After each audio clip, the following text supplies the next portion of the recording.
Democracy in India is happening right now. आप लोग समझाने की कोशिश जितेंद्र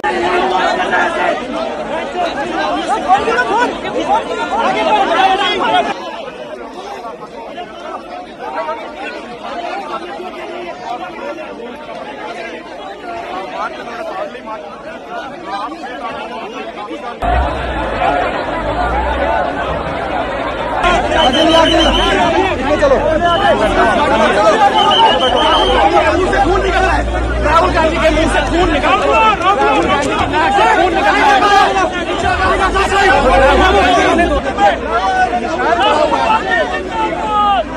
बाहर आने की कोशिश कर रहे हैं।